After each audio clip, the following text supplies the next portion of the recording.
It's week 13, and the Minnesota Vikings have a tough test tomorrow afternoon as they face the Seattle Seahawks, who are currently sitting at 8-3, a complete 180 from where the Vikings are at 4-7.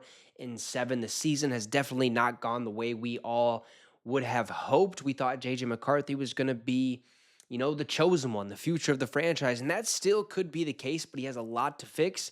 And in today's day and age, he has a short time to do that because everyone wants to jump off the bandwagon as quickly as possible. If you're not, producing, it's what have you done for me lately? Not, what could you do, basically, if you will.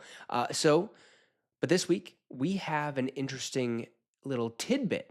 JJ McCarthy was ruled out yesterday afternoon after practice with the final injury report, which means undrafted quarterback Max Brosmer makes his NFL debut, and I am absolutely excited for him. I cannot wait to see what he brings to this offense. I know I've had a couple buddies calling for him the last couple of weeks, basically saying, hey, JJ just can't get it done. Throw Max in there. We have to see what we have out of this undrafted guy who's making probably less than $1 million. And if he is making $1 million, it's right there at the $1 million range. It's nothing spectacular. So if he turns out to be a guy, we could be in a little bit of a quarterback controversy, if you will. And I have a lot of hope. What I seen in the preseason out of Max Brosmer was fantastic. Now, granted, that was preseason football. Those games really don't mean anything. Those are glorified practices, if you will. They're nothing spectacular. Now, he looked great.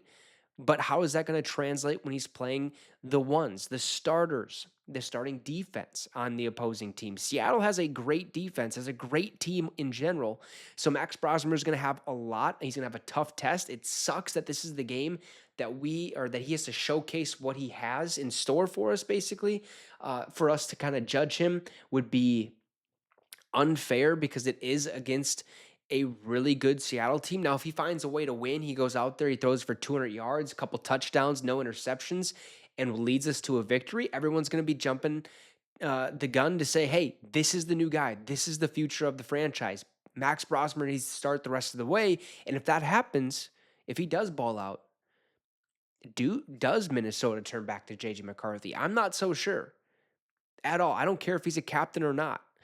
If Max is bringing some juice, why not? I mean, they allowed Carson Wentz to continue playing with a torn labrum until he finally said, enough is enough. I need to get surgery, and McCarthy's fully healthy. Let him go.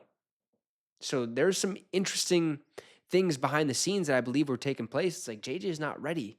Carson, yeah, you have a torn labrum. Can you play through it? Yeah, I gotcha. Until the pain was unbearable and we just couldn't take it no more.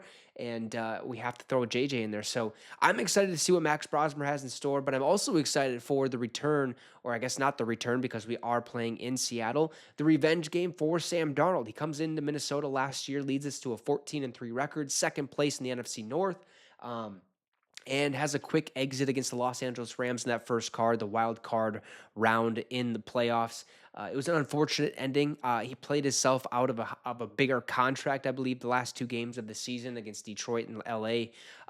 But he brought a lot of joy to Minnesota last year in a season where we didn't think we were going to go 14-3, a season where we didn't believe that playoffs were even of the realm of possibility, if you will. And he did that. He exceeded expectations, and we were very, very excited for what he brought. And we decided not to sign him. We decided to let him walk in free agency because he was going to demand a lot of money, and we had to sign other players at other positions. And we still had Daniel Jones in the backfield, right, or in the depth chart. Or supposedly offered him a contract extension that didn't work out. And now we have JJ McCarthy, Max Brosmer, and Carson Wentz, who's currently on IR. But I'm excited to see what Sam Darnold brings because that offense in Seattle is explosive. Jackson Smith-Njigba is going to have an absolute heyday against this secondary in Minnesota because that is our biggest weak point. Expect him to go for 80-plus yards. Wouldn't expect anything less. I don't see a chance for the Minnesota Vikings to win this. If we continue to play like how we have the last couple of weeks, it's going to be a brutal day in Seattle. I don't have Minnesota winning. I actually have Seattle winning this game, and it sucks to say that. But the last couple weeks, like I said, embarrassing football, embarrassing to watch, just embarrassing to talk about. I just don't see a chance, and maybe that's a good thing. Maybe go in there with less expectations, no expectations, come out with a win, and I'd feel much better. But I don't see that happening. Seattle will win this one. They're 11.5-point favorites. I don't know if they'll cover it, but they have a good chance to do so. You guys, let me know your thoughts about this game in the comment section down below. Drop a like and subscribe to the channel. It'd be much, much appreciated. Have a great rest of your night, folks, and Skull Vikes.